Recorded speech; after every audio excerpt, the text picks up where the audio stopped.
The notification email from Truthfinder Pro appeared in my inbox at 11:47 p.m. on a Tuesday night, just as I was finally crawling into bed after another exhausting day of work and household management.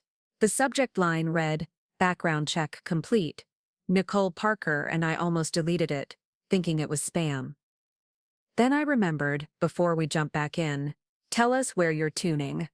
And if this story touches you, make sure you're subscribed, because tomorrow I've saved something extra special for you. 3 days earlier, in a moment of maternal paranoia that my husband David had dismissed as helicopter parenting, I had decided to run a background check on our 14-year-old daughter Chloe's new math tutor. Nicole Parker had seemed perfect when she interviewed at our Maple Street home in Brookfield the week before. Young, enthusiastic, with a bright smile and impressive credentials from Yale. She quoted reasonable rates and had glowing references from other families in our upscale Connecticut suburb. David had been particularly impressed, praising her fresh approach and natural rapport with teenagers. But something about the way he kept mentioning her name in casual conversation, the way his eyes lingered on her business card left casually on our kitchen counter, made my instincts prickle with unease. Now I wish I could say my suspicions were unfounded. I wish I could tell you that the background check revealed nothing more alarming than a few parking tickets or an overdue library book. But as I opened that email in the dim glow of my bedside lamp, my world shifted on its axis. The first red flag was a mugshot from Nicole Parker, 5 years younger but unmistakably the same woman, who had been tutoring my daughter for 3 weeks, stared back at me from what was clearly a police booking photo. Her blonde hair was disheveled, her usual bright smile replaced by a sullen expression, and below the photo were charges that made my blood run cold. Identity theft, credit card fraud, and forgery. My hands trembled as I scrolled through the detailed report. Nicole Parker wasn't even her real name. She was actually Nicole Brennan, and her criminal history stretched back nearly a decade. The identity theft charges involved stealing personal information from elderly clients at a nursing home where she had worked as a receptionist. She had used their social security numbers and financial information to open credit accounts, racking up thousands in fraudulent charges. The forgery conviction stemmed from her practice of altering checks and money orders, a skill she had apparently honed during her teenage years. Most disturbing of all was a pattern of targeting families with teenage children, where she would gain their trust as a babysitter or tutor before systematically gathering personal information for future criminal enterprises. I sat in my bed, heart pounding, as the implications crashed over me in waves. This woman had been in my home for 3 weeks. She had access to Chloe, to our personal conversations, to documents and mail lying around the house. She knew our schedules, our routines, our habits. Worse, she knew that David traveled frequently for work, leaving Chloe and me alone with her twice a week during evening tutoring sessions. The background check revealed that Nicole had served 18 months in prison, but had been released early for good behavior. Her parole had ended just 6 months ago, which explained how she had managed to pass the basic screening that Brookfield Academy required for approved tutors. But there was more. As I continued reading, a detail jumped out that sent ice through my veins. Nicole's last known address before her arrest was in Hartford, just 30 minutes from Brookfield. She had been working as a tutor there too for a family named the Hendersons, when she was caught stealing identity information from their home office. The police report noted that she had been romantically involved with Mr. Henderson, a married father of 2, and had used their relationship to gain unprecedented access to the family's financial documents and personal information. The pattern was becoming horrifyingly clear. I stumbled out of bed and made my way to David's home office, my mind racing with connections I didn't want to make. David's laptop was closed on his desk, password protected as always, but his desk drawer was slightly ajar. Inside I found something that confirmed my worst fears, a handwritten note in feminine script that definitely wasn't mine. Looking forward to tomorrow's session. Chloe is making such progress, and I love spending time at your beautiful home. See you at 7. XOXO, Nicole. The note was dated just 2 days ago, and the intimate tone made my stomach churn. This wasn't a professional communication between a tutor and a parent. This was flirtation, maybe more. I sank into David's leather office chair, my mind spinning with questions and connections. How long had this been going on? Was David aware of Nicole's criminal history? Had he helped her get hired? The pieces of a puzzle I hadn't even known existed began falling into place with sickening clarity. David's sudden interest in Chloe's math education, his insistence on hiring a private tutor despite her grades being perfectly adequate, his newfound enthusiasm for staying home during tutoring sessions, something that had initially pleased me because he so rarely took interest in Chloe's academic life. The way he dressed more carefully on tutoring days, the cologne that seemed stronger, the phone calls he took in private. My marriage to David Thompson had never been perfect, but I had thought it was solid.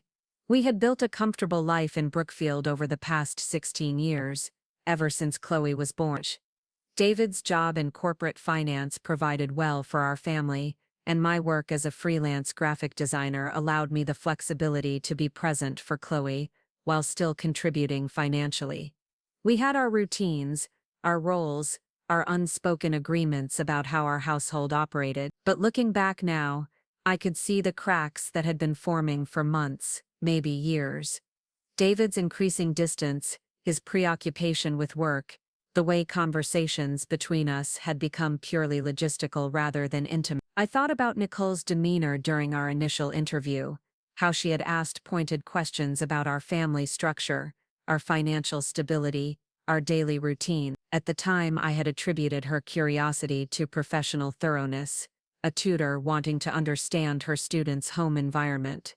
Now I realized she had been gathering intelligence, assessing us as marks for whatever scheme she was planning. The criminal report indicated that Nicole specialized in long-term infiltration of families, building trust over months before striking. Her method wasn't the crude smash and grab of typical identity thieves, but rather a patient, methodical approach that allowed her to maximize her take while minimizing suspicion. The clock on David's desk showed 12:23 a.m., and I realized I had been sitting in his office for over 30 minutes, paralyzed by the enormity of what I had discovered.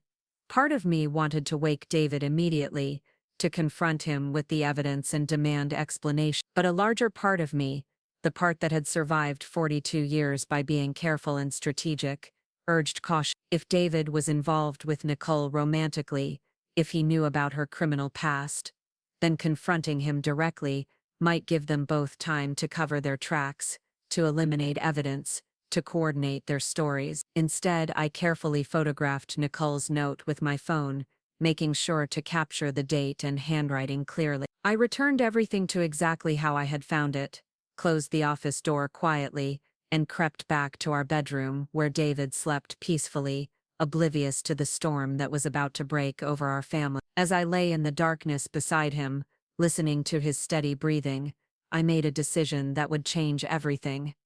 I wasn't going to be a victim in this situation. I was going to be strategic, methodical, and thorough. If Nicole Parker, or Nicole Brennan, or whoever she really was, thought she could target my family, she was about to discover that she had chosen the wrong woman to deceive. The next morning dawned gray and drizzly, matching my mood as I went through the motions of our usual routine. David seemed normal over breakfast, chatting about his upcoming business trip to Boston, and reminding me that Nicole would be coming for Chloe's regular Wednesday evening session. I watched his face carefully as he mentioned her name, looking for tells for signs of guilt or excitement, but he was either genuinely innocent, or a much better actor than I had given him credit for. Chloe, bless her heart, was completely absorbed in her own teenage world, complaining about an upcoming history test and speculating about whether her crush Jake Morrison would ask her to the fall dance. After they both left for the day, David to his office downtown and Chloe to Brookfield Academy, I settled into my home studio with a cup of coffee and began planning my next move. The graphic design projects that normally commanded my attention seemed trivial compared to the investigation I was about to undertake. I needed more information about Nicole's current activities, her living situation, her connections to Dave. I needed to understand the scope of whatever was happening in my home before I could decide how to respond. My first call was to Margaret Sullivan, my neighbor 3 houses down who had become a friend over the years. Maggie was in her 70s, a retired private investigator who had worked for insurance companies for decades before settling in Brookfield. She had a sharp mind, a cynical worldview, and an impressive network of contacts in law enforcement and security. If anyone could help me navigate this situation, it was Maggie. "Lisa, honey, you sound terrible," Maggie said when she answered her phone. "What's going on?" I gave her a carefully edited version of what I had discovered, focusing on the criminal background check results, and leaving out my suspicions about David for now. Maggie listened without interruption, occasionally making small sounds of disapproval or surprise. When I finished, there was a long pause before she spoke. "Oh, sweetheart," she said finally, her voice heavy with concern, "you've got yourself a real problem here. This Nicole person, she's what we used to call a family infiltrator. They're among the most dangerous types of con artists because they get so close to their victims. The fact that she's using a false name and has specifically targeted families with teenagers tells me this is someone with a sophisticated operation." Maggie agreed to meet me that afternoon at the Daily Grind, a coffee shop downtown where we could talk privately. In the meantime, she suggested I avoid any direct confrontation with Nicole or David until we could assess the full situation. "The last thing you want to do is spook them before you understand what they're really up to," she warned. "If money is missing, if documents have been copied, if this goes deeper than just tutoring, you need to know the extent of it before you make any move." The hours until our meeting crawled by with agonizing slowness. I tried to work on a logo design for a local restaurant, but my concentration was completely shot. Every time my phone buzzed with a text or email, my heart would race, expecting some new revelation or crisis. I found myself wandering through our house, looking at familiar spaces with new eyes, wondering what Nicole might have seen or taken during her visits. Our home office, where David kept financial documents and tax records. The kitchen counter where mail accumulated between trips to the recycling bin.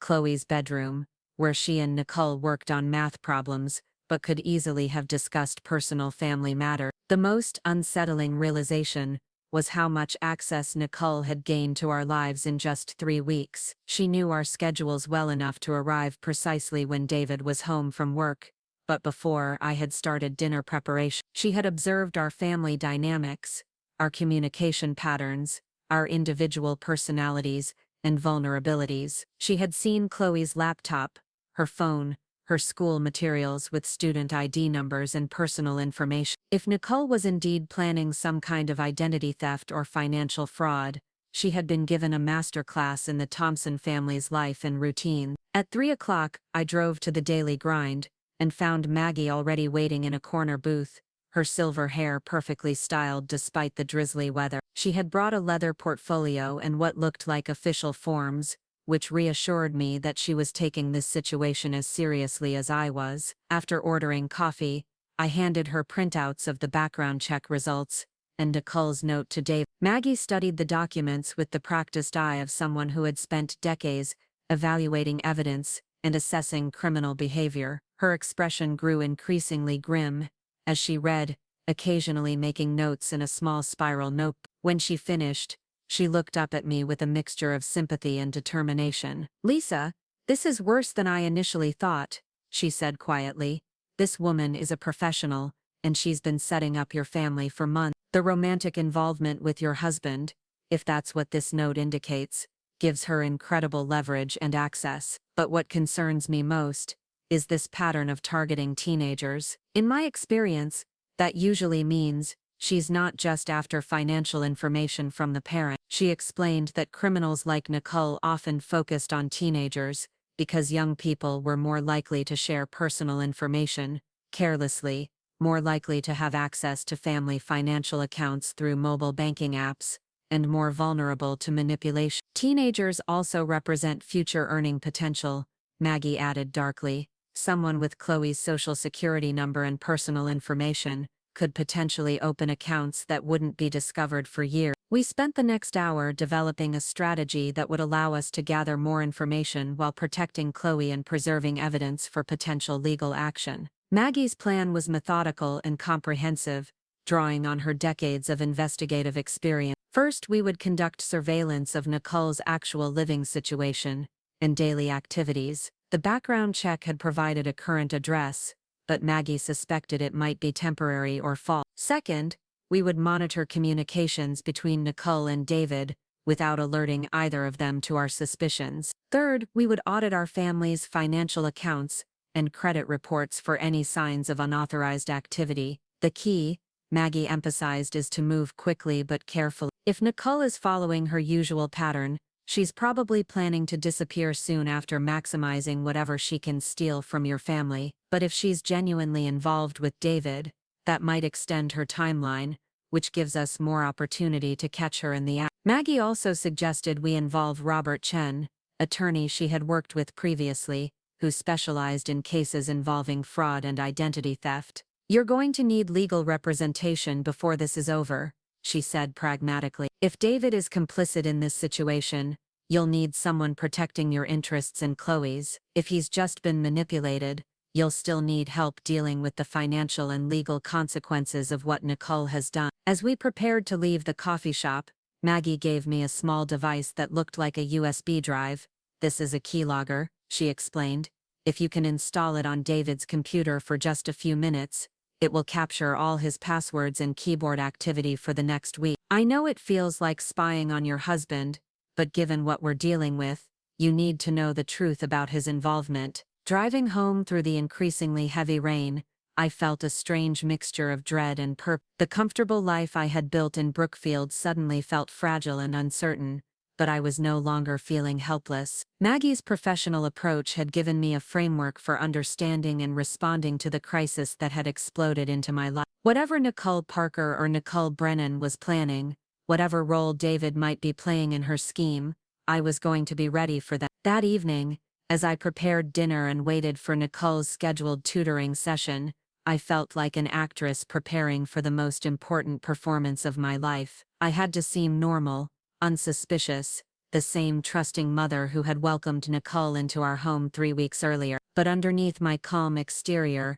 I was observing everything with new intensity, looking for clues and evidence that might help me protect my family and bring a dangerous criminal to justice. The sound of Nicole's car in our driveway at exactly 7 o'clock sent my pulse racing, but I took a deep breath and opened the front door with my usual smile, ready to begin gathering the evidence that would ultimately expose her true intention. Nicole's arrival that Wednesday evening felt like watching a predator enter my home. She appeared at our front door with her usual radiant smile, carrying her leather messenger bag and a thermos of what she claimed was herbal tea. Her blonde hair was perfectly styled despite the rain, and she wore a fitted sweater that seemed carefully chosen to be both professional and subtly alluring. As I watched her greet David with what appeared to be lingering eye contact, I felt my stomach clench with a mixture of disgust and determination. "Mrs. Thompson, you look lovely tonight," Nicole said warmly, turning her attention to me with practiced charm. "I hope you don't mind, but I brought some practice worksheets that might help Chloe with the concepts we've been working on. She's such a bright girl, really grasping the advanced algebra much faster than most students her age." The compliment about Chloe would have pleased me just days earlier. Now, knowing what I knew about Nicole's criminal background and her pattern of targeting teenagers, every word felt calculated and manipulative. I forced myself to smile and nod appreciatively while internally cataloging everything she said and did for future reference. David appeared from his office with unusual promptness, something that should have seemed like responsible parenting but now struck me as suspicious eagerness. "Nicole, great to see you again," he said, his voice carrying a warmth that made my skin crawl. "Chloe's been looking forward to tonight's session all day. She actually finished her history homework early, so she could focus entirely on math." The three of us made small talk in the foyer while Chloe gathered her materials upstairs. Nicole complimented our recent renovations to the kitchen,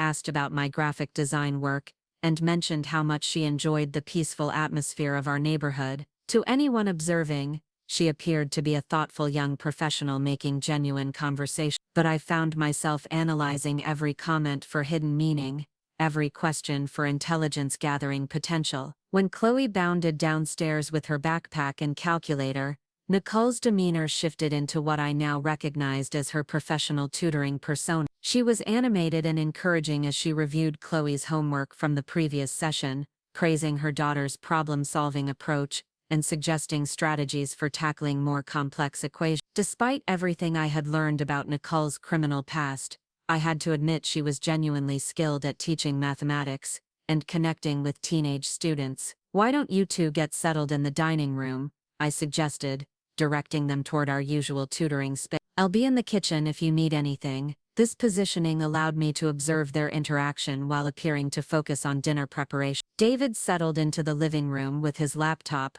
close enough to participate in occasional conversation but far enough to maintain the pretense of working. As Nicole began explaining quadratic equations to Chloe, I started implementing the first phase of Maggie's investigation plan. Using the pretext of organizing our mail and bills, I carefully photographed every document that was visible on our kitchen counter and dining room sideboard. If Nicole had been gathering information during her previous visits, I wanted documentation of exactly what she might have seen: bank statements, credit card offers, Chloe's school correspondence, David's business travel itinerary for the following week. Everything was potentially valuable intelligence in the wrong hands.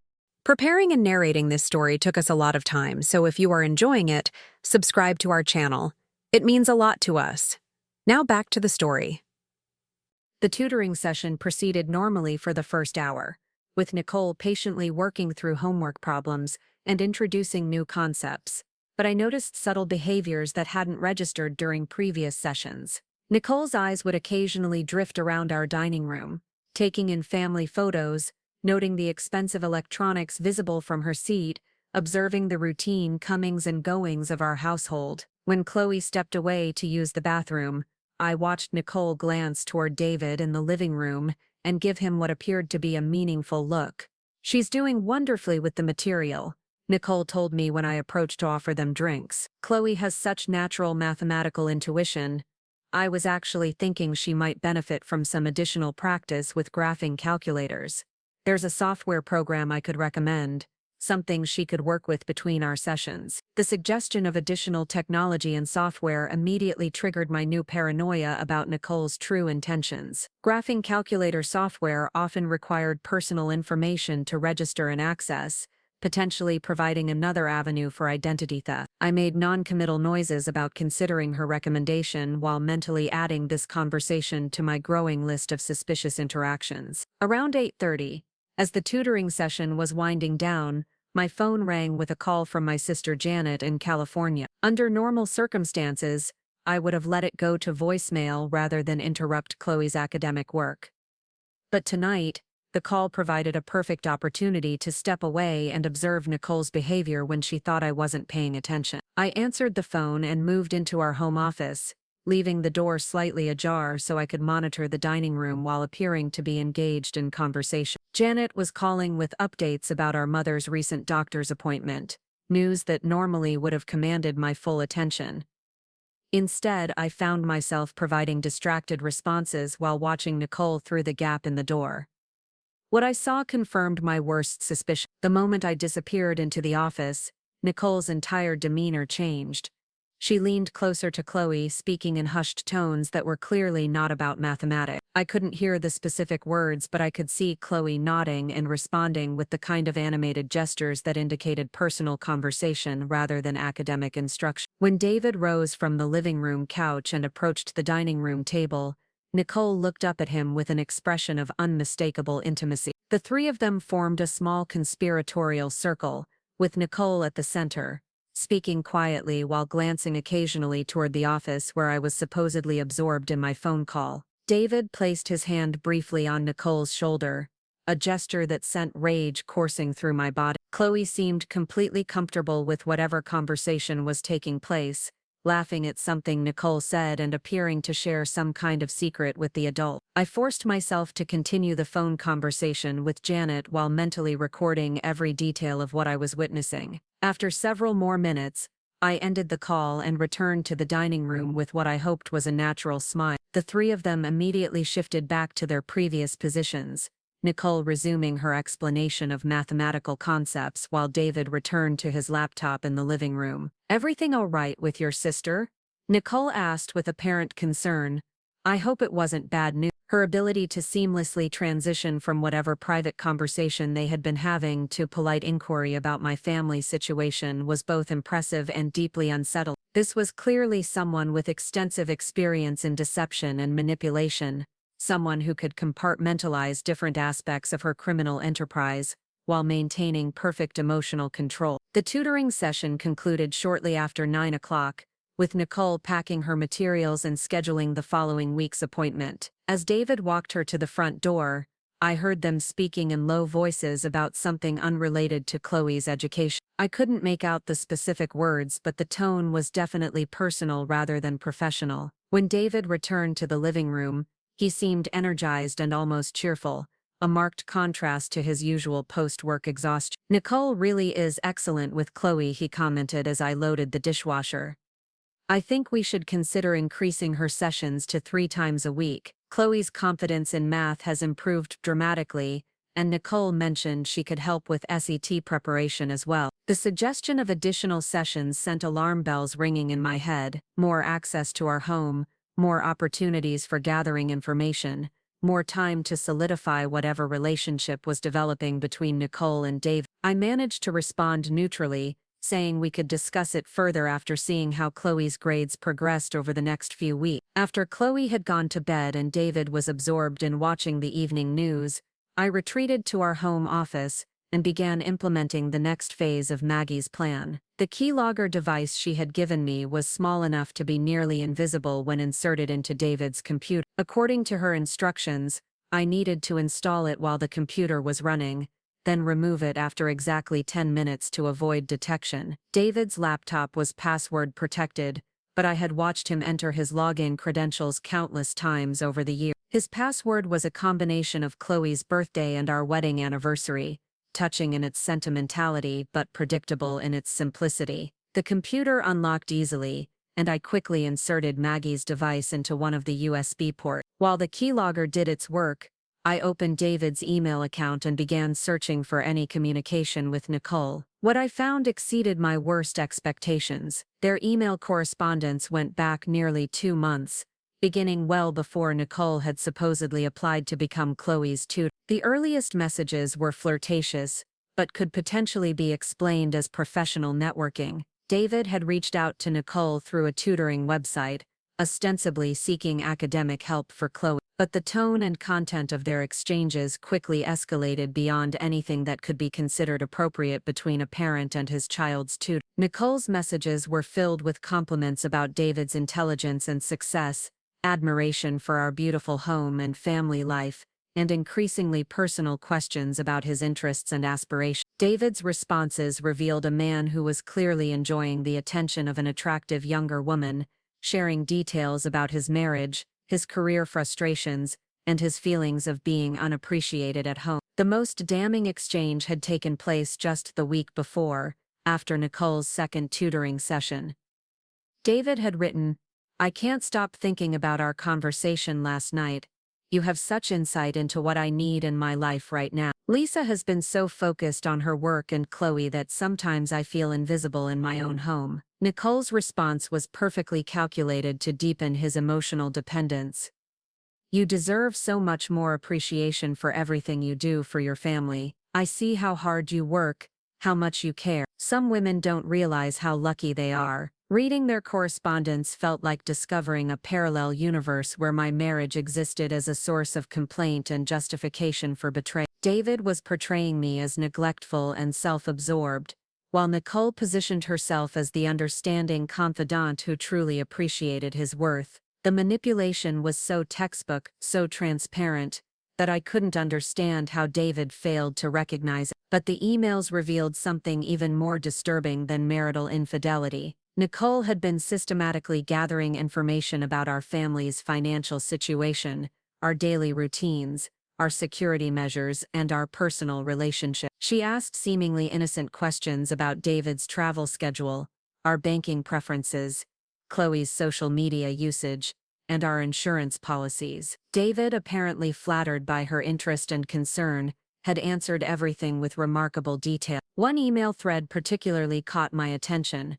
Nicole had expressed worry about home security while David traveled for business, prompting him to explain our alarm system, our hiding places for spare keys, and our emergency contact procedure. She had also inquired about our estate planning and financial arrangements, supposedly out of concern for what would happen to Chloe if something happened to both parents. David had shared information about our life insurance policies, our investment accounts, and even the location of our safe deposit box. The timeline of their relationship made sickening sense when viewed alongside the background check information. Nicole had been cultivating David for weeks before ever setting foot in our home. She had researched our family, identified David as a potential target, and crafted an elaborate seduction designed to gain maximum access to our lives and finance. The tutoring arrangement was merely a cover story that allowed her to enter our home regularly while maintaining the pretense of professional legitimacy. After 10 minutes,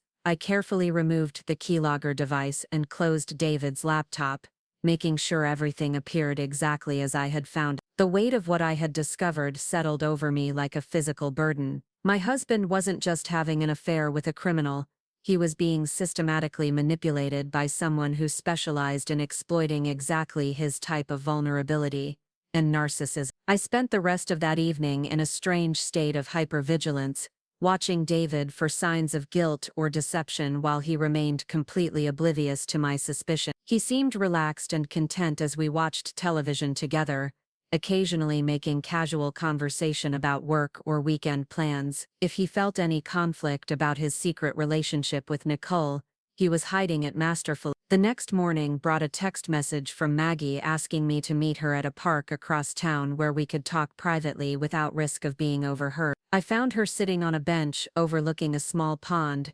feeding breadcrumbs to a family of ducks, while scanning the area with the practiced awareness of someone accustomed to surveillance work. "Well?" she asked without preamble as I settled beside her. "What did you find?" I gave her a comprehensive account of the previous evening's observations and discoveries, including the email correspondence between David and Nicole. Maggie listened with increasing concern, occasionally asking clarifying questions or requesting specific details about the timeline of their relationship. "This is a sophisticated long-term operation," she concluded when I finished my report. "Nicole has been planning this infiltration for months, probably targeting your family specifically based on research she conducted beforehand. The romantic manipulation of your husband is textbook predatory behavior, designed to create emotional dependency and override his logical thinking." Maggie explained that criminals like Nicole often spent considerable time selecting their targets, looking for families with specific characteristics that made them ideal marks. They want successful people with substantial assets but also with emotional vulnerabilities they can exploit, she said. A middle-aged man feeling underappreciated in his marriage,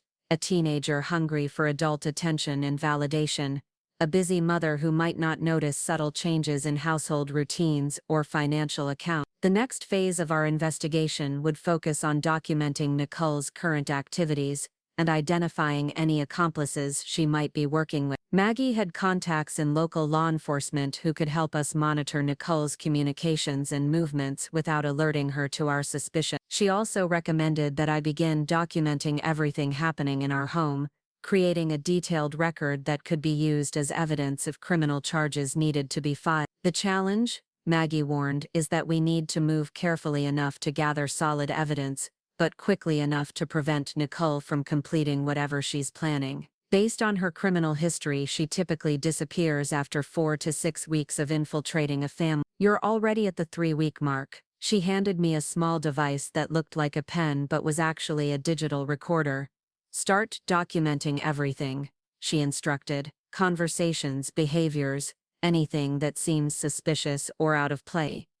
If this goes to trial, we'll need comprehensive evidence of her criminal intent and your husband's level of involvement." As I drove home from our meeting, I felt the weight of responsibility settling over me. I was no longer just a wife and mother whose comfortable life had been disrupted by infidelity and deception. I was now an active participant in exposing a criminal enterprise that threatened not just my family but potentially others in our community. The thought of other families being targeted by Nicole's sophisticated manipulation filled me with determination to see this through to the end. That afternoon, while David was at work and Chloe was at school, I began the meticulous process of documenting everything in our home that Nicole might have accessed or observed during her visit. I photographed the contents of our mail basket, our kitchen counter displays, the personal items visible in our living spaces. I also started a detailed written log of every interaction we had experienced with Nicole, reconstructing conversations and behaviors from memory while they were still fresh. The most disturbing realization was how much personal information about our family was casually visible throughout our home. Social security cards in David's desk drawer, bank statements on the kitchen counter, Chloe's school identification materials scattered around the dining room table where tutoring sessions took place. For someone with Nicole's criminal expertise,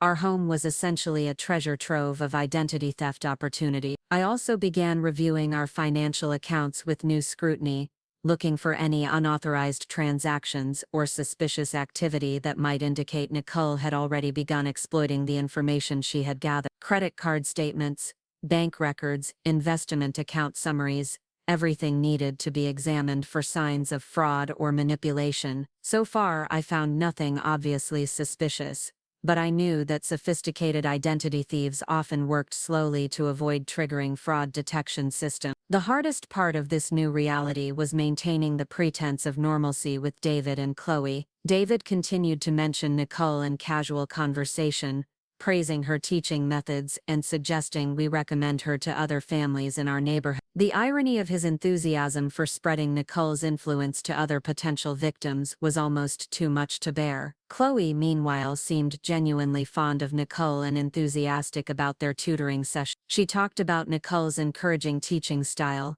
her interesting stories about college life, and her helpful advice about preparing for standardized tests. It broke my heart to realize that my daughter was being manipulated by someone who saw her as nothing more than a pathway to criminal opportunity. As Nicole's next scheduled visit approached, I felt like a spy preparing for a crucial mission. Armed with Maggie's recording device and a new understanding of what to look for, I was ready to begin gathering the evidence that would ultimately bring Nicole's criminal enterprise to an end and protect my family from further exploitation. The game had changed completely. What had started as a routine background check on my daughter's tutor had evolved into a complex investigation of criminal fraud and emotional manipulation. But I was no longer the unsuspecting victim that Nicole had counted on. I was now a woman with a plan, allies with professional expertise, and the determination to protect my family at any cost. Friday morning arrived with an unexpected development that accelerated our timeline dramatically. I was reviewing client emails in my home studio when my phone buzzed with a text from an unknown number. The message was brief but chilling. "Mrs. Thompson, this is Detective James Rodriguez with Brookfield PD. We need to speak with you about Nicole Parker. Can you meet me at the station today at 2 p.m. Please don't discuss this with anyone until we talk." My hands trembled as I read the message twice, then immediately called Maggie. She answered on the first ring, her voice sharp with concern when I explained what had happened. "This changes everything," she said grimly. "If the police are already investigating Nicole, it means she's either struck somewhere else, or they've uncovered something serious. Don't go to that meeting alone, Lisa. I'm calling Robert Chen right now." Within an hour I was sitting in Robert Chen's law office on Main Street, a modern space with floor-to-ceiling windows that normally would have impressed me but today felt like a fishbowl, where anyone could observe our urgent conference. Robert was younger than I had expected, perhaps 40, with kind eyes behind wire-rimmed glasses and a manner that balanced professional competence with genuine empathy. "Miss Thompson," he began after Maggie had briefed him on our situation, "I need you to understand that this police contact could be either very good news or very bad news for your family. If they're investigating Nicole for other crimes, your cooperation could help build a case against her. But if they suspect your husband is involved in her activities, You could be walking into a situation where you need immediate legal protection. He explained that I should absolutely keep the appointment with Detective Rodriguez, but only with legal representation present. Anything you say to the police, even as a witness, could potentially be used in ways you don't anticipate, he warned. Given what you've discovered about the relationship between Nicole and your husband, we need to assume that David could be considered either a victim or an accomplice, depending on what the investigation revealed. At exactly 2 o'clock, Robert and I walked into the Brookfield Police Department, a surprisingly modern building that served our quiet suburban community. Detective Rodriguez met us in the lobby, a man in his 50s with graying hair and tired eyes that suggested he had seen more than his share of human deception. He led us to a small conference room where another officer, Detective Sarah Walsh, was waiting with several thick folders and a laptop computer. "Mrs. Thompson, thank you for coming in," Detective Rodriguez began. "We're investigating a series of identity theft and fraud cases that we believe involve Nicole Parker, also known as Nicole Brennan. We understand she's been working as a tutor for your daughter." The relief I felt at learning I wasn't a suspect quickly gave way to apprehension as the detective explained the scope of their investigation. Nicole was connected to at least 7 families across Connecticut and Massachusetts, all following similar patterns of infiltration. In each case, she had gained access to homes through tutoring or babysitting arrangements, cultivated romantic relationships with married fathers, and systematically gathered information for financial fraud. "The Hartford family you mentioned in your background check, the Hendersons," Detective Walsh continued, "they lost over $40,000 before they discovered what was happening. Henderson's affair with Nicole gave her access to their home office, their computer passwords, their financial accounts. By the time they realized what was going on, she had opened credit cards in their names, taken out a loan using their home as collateral, and disappeared with a substantial amount of cash." Detective Rodriguez spread several photographs across the table, showing Nicole with different hair colors and styles, sometimes using completely different names. "She's been operating variations of this scheme for almost a decade," he explained. "What makes her particularly dangerous is her patience and her ability to create genuine emotional connections with her targets. The men she manipulates often defend her even after the fraud is discovered." My stomach clenched as I thought about David's obvious infatuation with Nicole and his recent behavioral changes. "Detective, I need to ask directly," I said, surprised by the steadiness of my own voice. "Do you suspect my husband is involved in her criminal activities, or do you think he's being manipulated?" The two detectives exchanged glances before Detective Walsh responded carefully. "Based on what we've seen in other cases, the married men Nicole targets are typically victims rather than accomplices. However, we need to verify that by examining his communications with her and understanding the extent of information he may have shared." They asked me to provide copies of the email correspondence I had discovered between David and Nicole, along with any other evidence I had gathered. Robert advised me to cooperate fully, explaining that my proactive investigation actually strengthened our position by demonstrating that I was working to protect my family rather than cover up any wrongdoing. As I handed over printouts of the emails and described what I had observed during Nicole's visits to our home, I watched the detective's expressions grow increasingly serious. Detective Rodriguez made notes while Detective Walsh entered information into her laptop, occasionally asking clarifying questions about dates, times, and specific conversations. "Mrs. Thompson," Detective Rodriguez said when I finished my account, "based on what you've told us and what we've learned from other cases, we believe Nicole is preparing to make her move soon. Her typical pattern is to establish emotional control over her target, gather comprehensive financial information, and then execute a series of fraudulent transactions before disappearing. The fact that your husband is traveling next week creates the perfect opportunity for her to act." The timeline they described was terrifyingly plausible.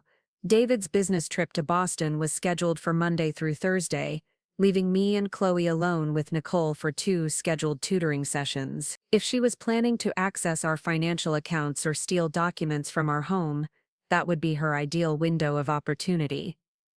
Detective Walsh leaned forward with intensity. "We need your help to catch her in the act, Mrs. Thompson. With your cooperation, we can set up surveillance and potentially arrest her before she can victimize your family or disappear to target others." But it means you'll need to act completely normal while we monitor the situation. The proposal they outlined was both thrilling and terrifying. I would continue Nicole's tutoring sessions as scheduled, maintaining the pretense that I suspected nothing while police surveillance teams monitored our home and Nicole's activities. They would track her communications, her financial transactions, and her movements throughout the week. If she attempted to access our accounts or steal our identities, they would have evidence to arrest her for multiple felonies. "What about David?" I asked, dreading the answer. "When do you plan to tell him about the investigation?" Detective Rodriguez's expression was sympathetic but firm. "We'll need to interview your husband before his trip on Monday. If he's truly a victim of manipulation as we suspect, he needs to understand what's happening and agree to cooperate with our investigation. If he's more involved than that, we need to know before Nicole has the opportunity to warn her or destroy evidence." Robert negotiated the terms of David's interview, insisting that it take place at his law office rather than the police station, and that David be given the opportunity to have legal representation present. "My client has been completely forthcoming about this situation," he emphasized. "Her husband deserves the same consideration, especially since you believe he's been manipulated rather than complicit." As we prepared to leave the police station, Detective Walsh handed me a small device that looked like an ordinary cell phone charger. "This is a recording device," she explained quietly. "If Nicole says or does anything suspicious during her next visit, this will capture audio evidence. Just plug it into any outlet in the room where you'll be, and it will record everything within a 20-foot radius." The drive back to Robert's office passed in a blur of adrenaline and anxiety. The situation had escalated far beyond my ability to handle alone, but I felt oddly relieved to have professional law enforcement involved. The burden of protecting my family no longer rested entirely on my shoulder. "Lisa," Robert said as we reviewed the legal implications of the police investigation, "I want you to understand that this could get complicated very quickly. If Nicole realizes she's being investigated, she might accelerate her timeline or become more desperate and dangerous. If David doesn't react well to learning about our investigation, he could potentially warn her or interfere with the police operation." He recommended that I stay in close contact with Maggie over the weekend and be prepared to leave our home immediately if the situation became unsafe. "Criminal operations like this can become unpredictable when they're exposed," he warned. "Nicole has already demonstrated that she's willing to commit serious felonies to get what she wants. We don't know how she might react if she feels cornered." That evening, I faced the most difficult conversation of my marriage. David arrived home from work in his usual Friday evening mood, relaxed and looking forward to the weekend. He chatted about his upcoming Boston trip while changing clothes, mentioned that Nicole had sent him a text about adjusting Monday's tutoring schedule, and suggested we order takeout from our favorite Italian restaurant. The normalcy of his behavior felt surreal given what I now knew about his secret relationship with Nicole and the criminal investigation that was about to engulf our family. As we sat down to dinner with Chloe, I struggled to maintain casual conversation while internally rehearsing how I would reveal the truth about Nicole after our daughter went to bed. Chloe was excited about a school dance the following weekend and wanted to go shopping for a new dress. She chattered about her friends, her classes, and her plans for the evening, blissfully unaware that her tutor was a criminal who had been gathering information to potentially steal her identity. The innocence of her enthusiasm broke my heart as I realized how close we had come to serious victimization. After Chloe retreated to her room to video chat with friends, I asked David to join me in our home office for a private conversation. He followed willingly, probably expecting to discuss weekend plans or household logistics. Instead, I closed the door and sat across from him with the printed emails and background check results that would shatter his perception of reality. "David," I began carefully, "I need to tell you something important about Nicole that's going to be very difficult to hear." His immediate defensiveness confirmed my worst fears about the depth of his emotional attachment to her. "What about Nicole?" he asked, his tone already protective and slightly aggressive. "If this is about her tutoring methods or her rates, I think she's been excellent with Chloe." I handed him the background check results without comment, watching his face as he absorbed the information about Nicole's real name, her criminal history, and her pattern of targeting families like ours. The transformation was painful to witness. Confusion gave way to disbelief, then to a dawning horror as the implications became clear. "This can't be right," he said weakly, studying the mugshot and criminal charges. "This must be a different person with the same name. Nicole is a Yale graduate. She has references from other families. She's been nothing but professional with us." I then showed him the emails between them, printed out in chronological order to demonstrate the progression of their relationship from professional contact to emotional intimacy. David's face flushed red as he read his own words, seeing for the first time how Nicole had systematically manipulated his feelings and extracted sensitive information about our family. "Oh God," he whispered, sinking into his chair as the full scope of his deception became clear. "She played me completely. Everything she said, everything I felt, it was all calculated to get information from me." The next hour was one of the most emotionally devastating of our marriage, as David grappled with the reality of his situation. He had genuinely believed that Nicole cared about him, that their connection was real and meaningful. Learning that every moment of their relationship had been a criminal performance designed to exploit his vulnerabilities was crushing to his self-esteem and his understanding of himself. But more difficult than his wounded pride was the realization of what he had potentially cost our family. As I walked him through the specific information he had shared with Nicole, our security codes, our financial account details, our insurance policies, our travel schedules, he understood how completely he had compromised our safety and financial security. "I need to call her," he said suddenly, reaching for his phone. "I need to confront her about this. Demand an explanation." I grabbed his hand to stop him, explaining about the police investigation and the plan to catch Nicole in the act of committing fraud. "If you contact her now, you'll warn her that we know who she really is," I explained. "She'll disappear and she'll never face justice for what she's done to us or to other families." David's cooperation with the police operation would be crucial to its success. As the target of Nicole's romantic manipulation, he was in a unique position to help law enforcement understand her methods and potentially gather evidence of her criminal intent. But his emotional involvement with her would make that cooperation extremely difficult. "The police want to interview you on Monday morning," I told him gently. "Before your trip to Boston, they need to understand the full extent of your relationship with Nicole and get your agreement to help with their investigation." The weekend that followed was surreal in its forced normalcy. David canceled his golf plans and spent Saturday in a state of subdued shock, alternating between anger at Nicole's deception and self-recrimination for falling victim to her manipulation. He kept apologizing to me for the affair, for the security breach, for endangering our family, through his poor judgment. Chloe remained oblivious to the crisis surrounding her tutor, excited about her upcoming math test, and looking forward to Monday's tutoring session. Her innocent enthusiasm was a constant reminder of how much we had at stake in the police operation. If we failed to stop Nicole now, our daughter could become the victim of identity theft that might not be discovered for years. Sunday evening brought a call from Detective Rodriguez with final instructions for the week ahead. The surveillance team would be in position before Nicole's Monday evening visit, monitoring our home from unmarked vehicles and tracking her movements throughout the day. The recording device I had been given would capture any incriminating conversations, and police technicians would be monitoring our financial accounts for any unauthorized access attempts. "Remember, Mrs. Thompson," the detective emphasized, "act completely normal. If Nicole suspects anything unusual, she might abandon her plans and disappear.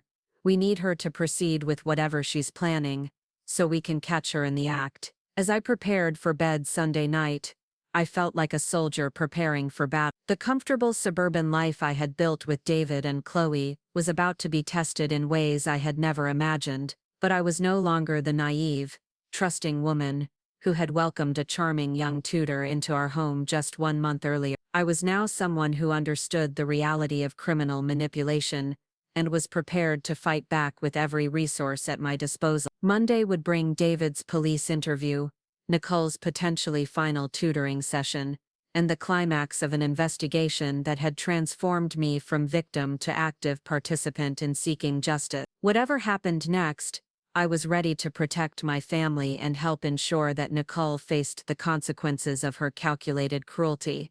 Monday morning dawned gray and oppressive, matching the weight of anxiety that had settled over our household. David left for his police interview at Robert Chen's office with the hollow-eyed look of a man whose world had been fundamentally altered. He kissed Chloe goodbye with unusual intensity, holding her close for several extra seconds while she squirmed impatiently, eager to get to school and unprepared for the emotional undercurrents swirling around her. "Dad's being weird today," she commented as we watched his car disappear down Maple Street.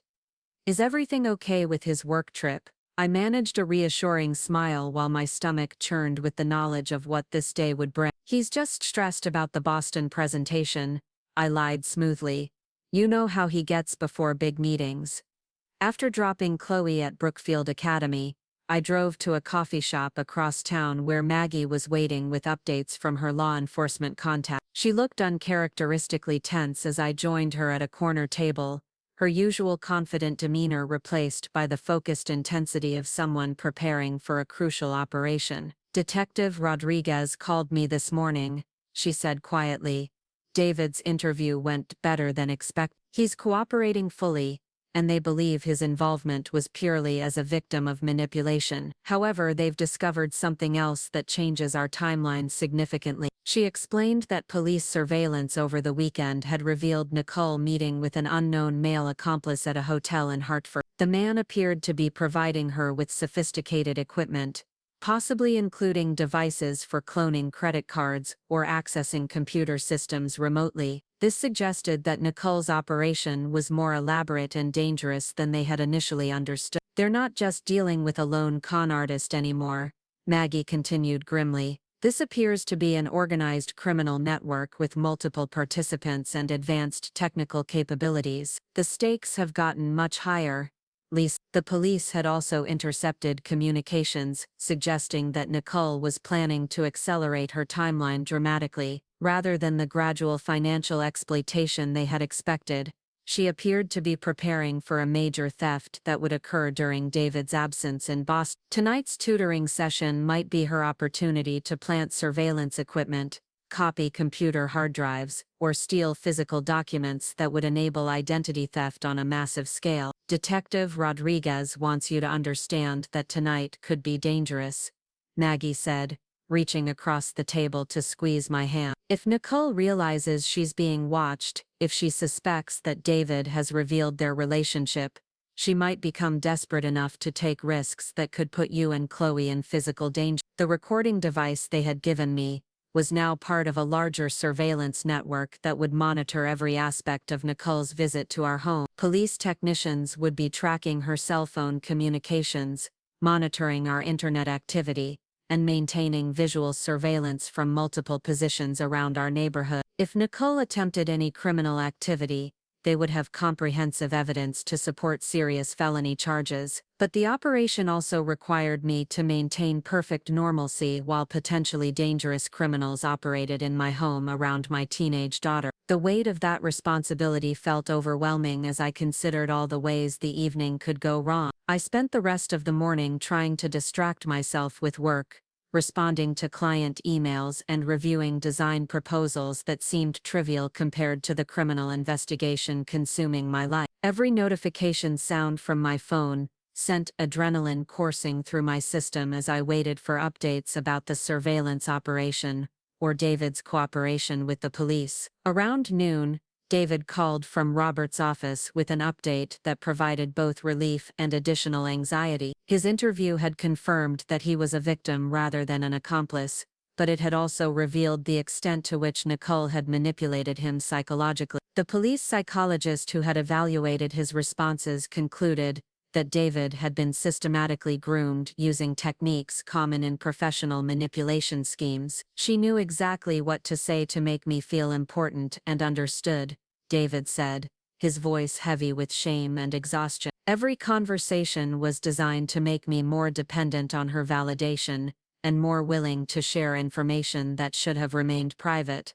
The interview had also uncovered additional security breaches that neither David nor I had recognized. Nicole had photographed documents in his home office during one of her visits, using her phone to capture images of financial statements and tax records while David was distracted in another room. She had also installed a small device on our home computer that allowed her to monitor our internet activity and potentially access our online banking accounts. The police are sending a technical team to sweep our house this afternoon, David continued. They need to remove any surveillance equipment Nicole might have installed and secure our computer systems before tonight's operation. The idea that Nicole had been secretly monitoring our online activities for weeks was violating in a way that went beyond financial concern. She had been watching our private communications, our personal browsing habits, our intimate digital life as a family. The invasion felt almost as profound as if she had been hiding in our bedroom, watching us sleep. After lunch, a team of police technicians arrived at our home disguised as cable repair workers. They spent 2 hours systematically examining our electronic devices,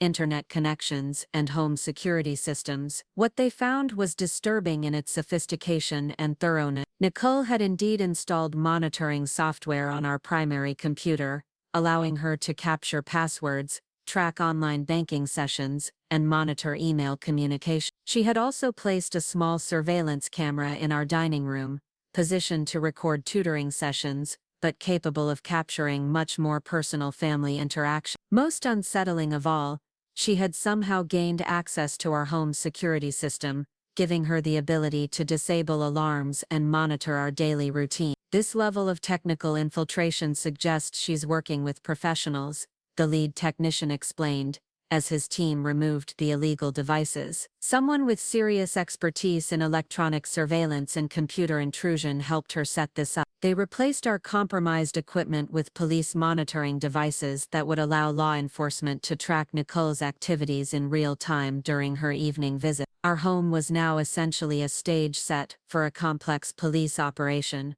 with every room monitored and every conversation recorded for potential evidence. As the afternoon progressed, I found myself moving through familiar spaces that no longer felt safe or private. The dining room where Nicole had tutored Chloe was now a crime scene waiting to happen.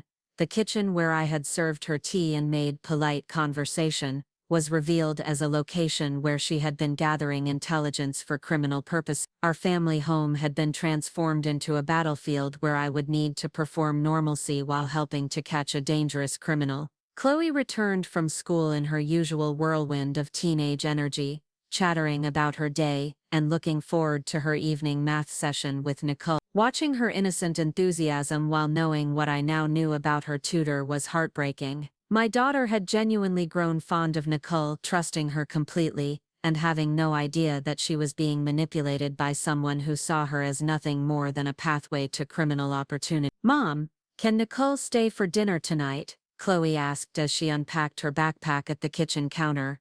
"She mentioned that she loves your homemade lasagna, and I thought it might be nice, since Dad's away on his trip." The casual request sent alarm bells ringing in my mind. Nicole had never mentioned my cooking during any of our previous interactions, and requesting to stay for dinner would give her significantly more time and access to our home than her usual tutoring sessions provided. This could be the opening move in whatever criminal activity she was planning for the evening. "We'll see how the tutoring session goes," I replied carefully, trying to maintain my usual maternal tone while internally preparing for what might be Nicole's final and most dangerous visit to our home. Detective Rodriguez called at 4 o'clock with final instructions and reassurances about the surveillance operation. The team was already in position around our neighborhood, using unmarked vehicles and sophisticated monitoring equipment to track Nicole's movements and communication. They had also confirmed that her male accomplice was currently under surveillance at the Hartford Hotel,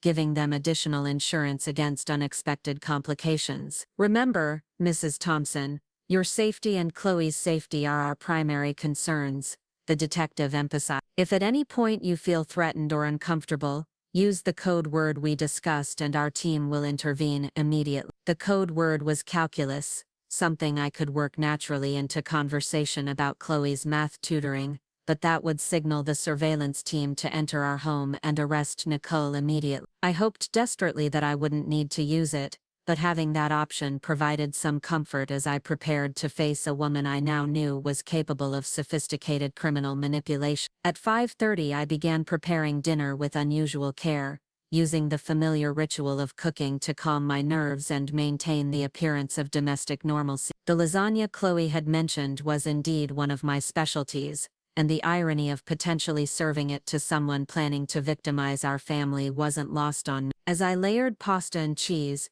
I thought about all the evening meals I had prepared over the years, the countless times I had welcomed guests into our home with food and hospitality. The violation of that trust, the corruption of something as fundamental as sharing a meal, felt like an attack on the basic values that held our family and community together. Chloe helped with dinner preparations while chattering about her friends and her upcoming math test, completely unaware that her conversation was being recorded by police surveillance equipment hidden throughout our home. Her innocence in the midst of such elaborate criminal investigation felt both precious and fragile, a reminder of what we were fighting to protect. At exactly 7 o'clock, Nicole's familiar silver Honda pulled into our driveway. Through the kitchen window, I watched her gather her tutoring materials and check her appearance in the rearview mirror before approaching our front door. She looked exactly as she always had during her previous visits, professionally dressed and carrying herself with the confidence of someone who belonged in our home and our lives. But now I knew that every aspect of her appearance and behavior was carefully calculated performance designed to maintain the trust she had been systematically exploiting for weeks. The warm smile she would greet us with was the same expression she had used to manipulate countless other families across New England. The casual questions she would ask about our day were intelligence-gathering techniques, refined through years of criminal practice. As Nicole's footsteps approached our front door, I took a deep breath and prepared to face the most challenging performance of my life. For the next few hours I would need to be the same trusting, hospitable mother who had welcomed her into our home a month ago, while secretly working with law enforcement to gather evidence that would bring her criminal enterprise to an end. The doorbell rang with its familiar cheerful chime, and I walked toward the front door, knowing that this would be Nicole's final visit to our home as a free woman. One way or another, tonight would bring resolution to the crisis that had consumed our family's life for the past week. "Hello, Nicole," I said, opening the door with what I hoped was my usual welcoming smile. "Chloe's been looking forward to tonight's session all day." Nicole beamed back at me with apparent genuine warmth, stepping into our foyer with the easy familiarity of someone who had been visiting our home for weeks. "Mrs. Thompson, you look lovely tonight," she said, her voice carrying the same friendly tone that had initially charmed our entire family. "I hope you don't mind, but I brought some additional practice materials for Chloe.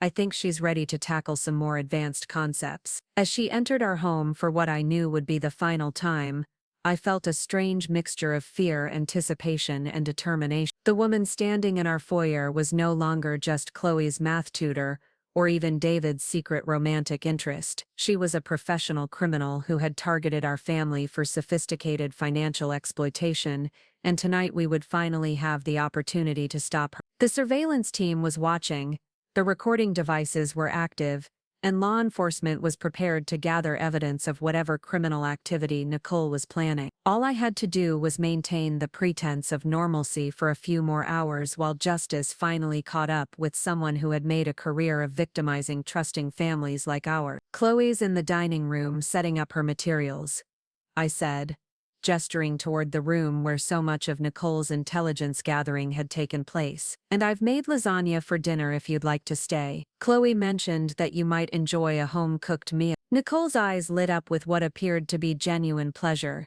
but which I now recognized as the calculated response of someone who saw extended access to our home as an opportunity to advance her criminal agenda.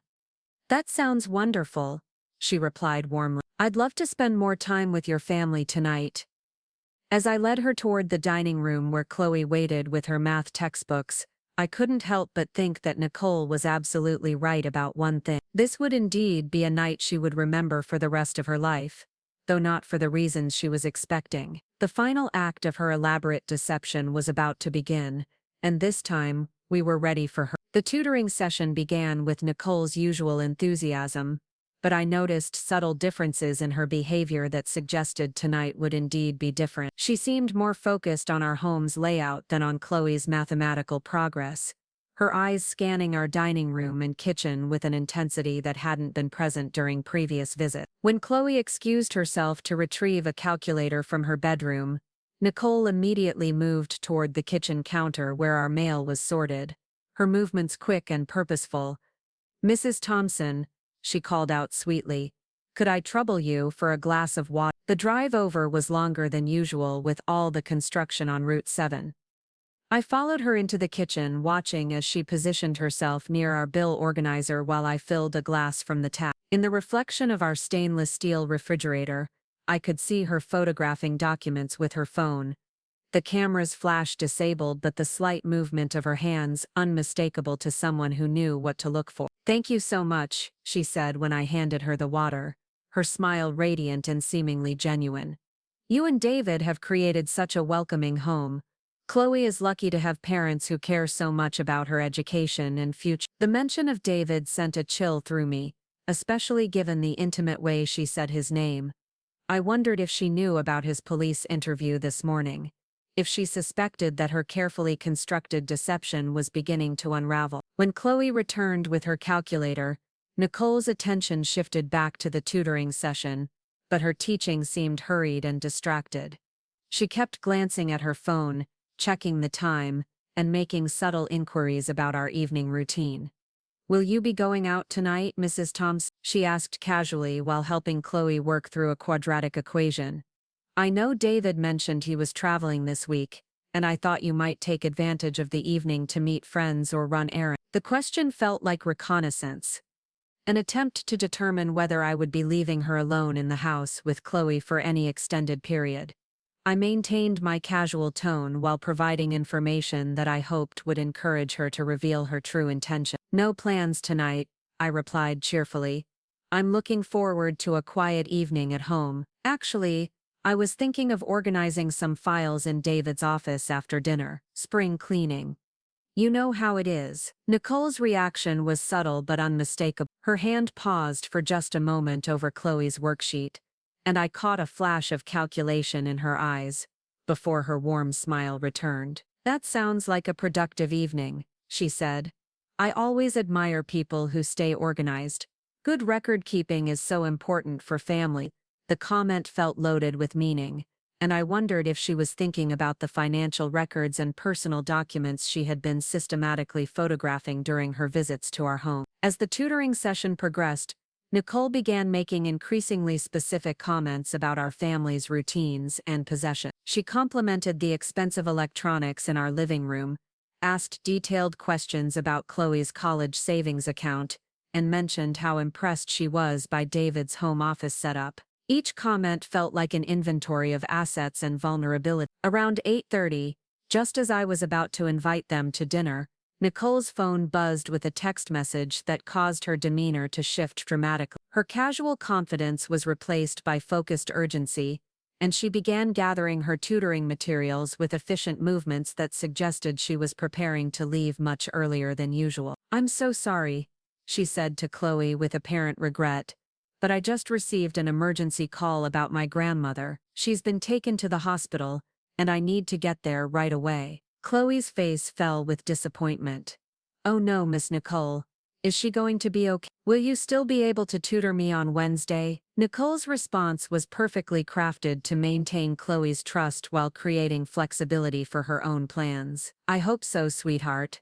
Let me see how she's doing and I'll call your mother tomorrow to reschedule if needed. In the meantime, keep practicing those quadratic equations we worked on tonight." But instead of heading directly toward the front door, Nicole made a subtle detour that took her past David's home office. "Could I use your restroom quickly before the drive to the hospital?" she asked me with apparent urgency.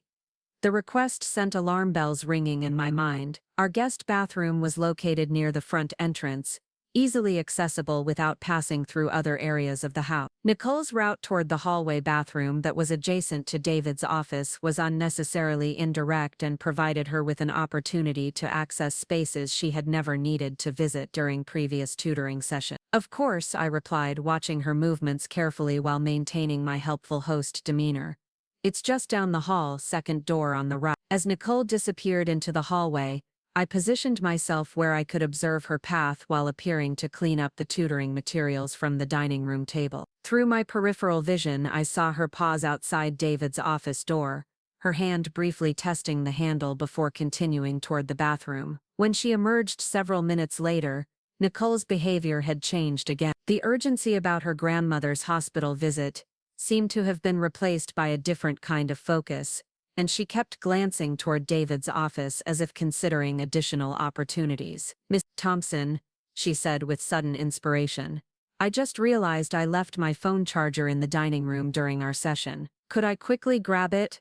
I'll need it for the long night at the hospital." I knew with absolute certainty that Nicole hadn't brought a phone charger into our dining room, but I nodded agreeably while following her movement. Instead of going directly to the dining room, she again detoured toward David's office, this time making less effort to conceal her interest in accessing that space. "Actually," she said, turning toward me with her most persuasive smile, "I think I might have left my charger in Miss Thompson's office earlier when I was admiring his book collection. Would it be possible for me to check there quickly?" The request was so transparently fabricated that I realized Nicole had abandoned subtlety in favor of direct action. Whatever emergency signal she had received on her phone had accelerated her timeline, forcing her to attempt immediate access to David's financial records and personal documents. This was the moment I had been preparing for all week. I could feel the weight of the recording device in my pocket, knew that the police surveillance team was monitoring our conversation,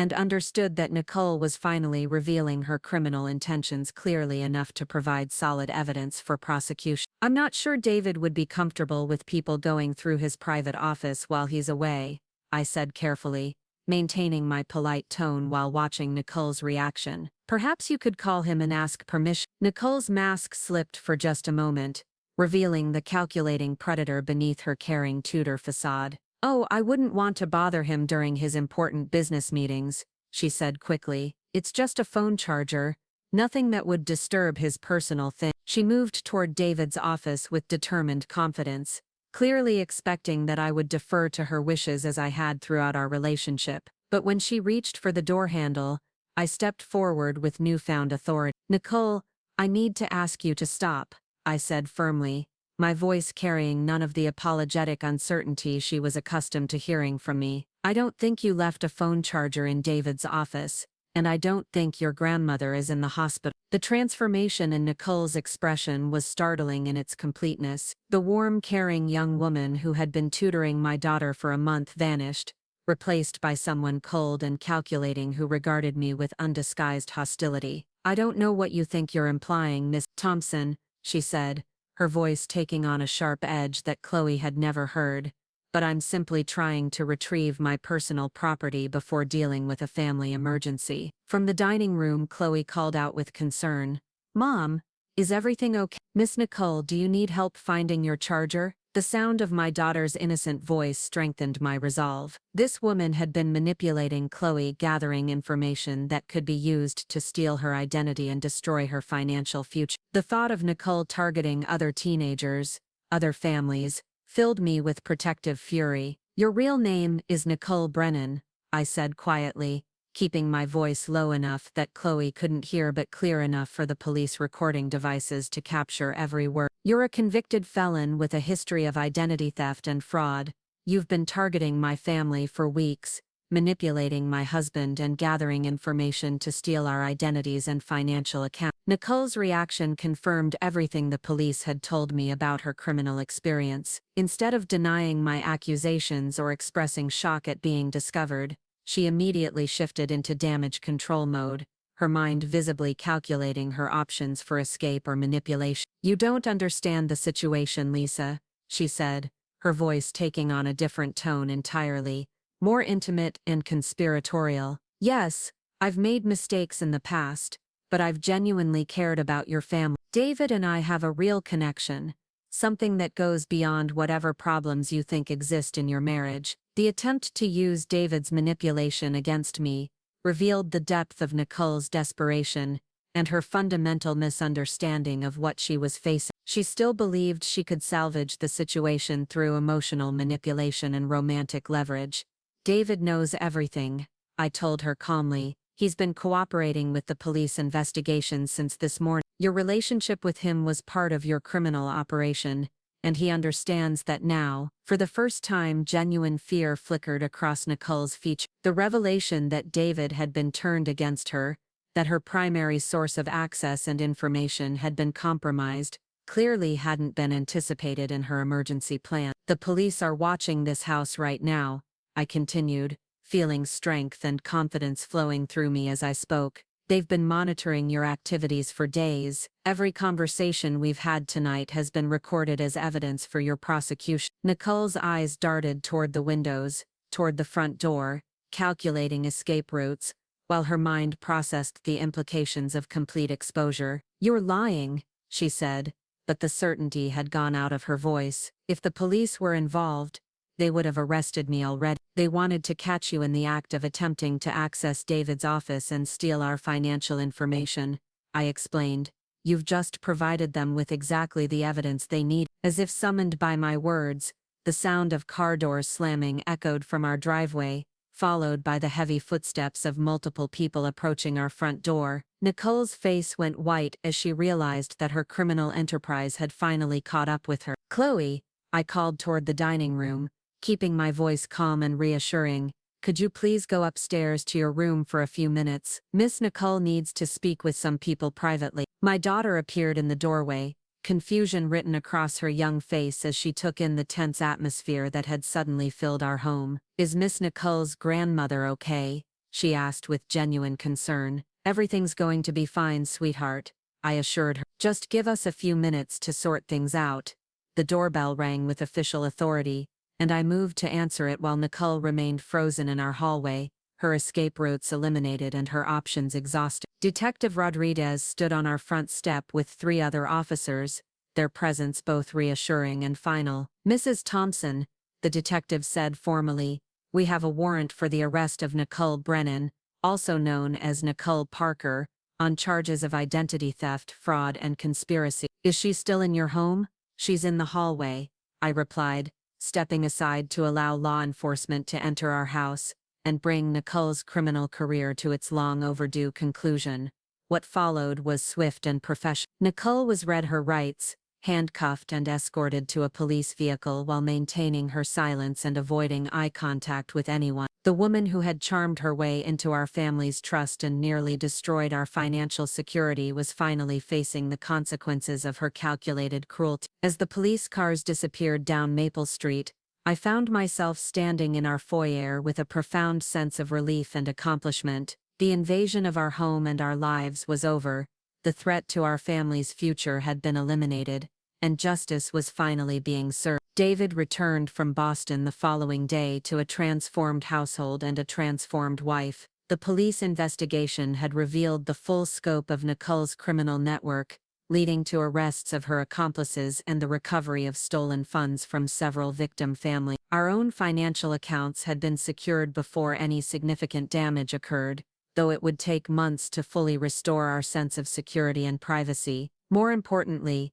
our family had emerged from the crisis stronger and more connected than we had been in years. David's experience with manipulation had given him new appreciation for our marriage and our life together. Chloe, once she understood what had happened, was proud of her mother's courage in protecting their family, and I had discovered reserves of strength and determination that I hadn't known I possessed. The comfortable suburban life that had made us attractive targets for Nicole's criminal enterprise was still there, but it was now protected by hard-won wisdom about the reality of predatory behavior and the importance of trusting protective instincts. We would never again be the naive, trusting family that had welcomed a charming stranger into our home, without proper verification of her identity and intentions. Nicole Brennan was sentenced to 8 years in federal prison for her crimes against multiple families across New England. Her criminal network was dismantled, her stolen assets were recovered and her victims finally received the justice they deserved. The young woman who had seemed like the perfect tutor for our daughter was revealed to be exactly what she had always been,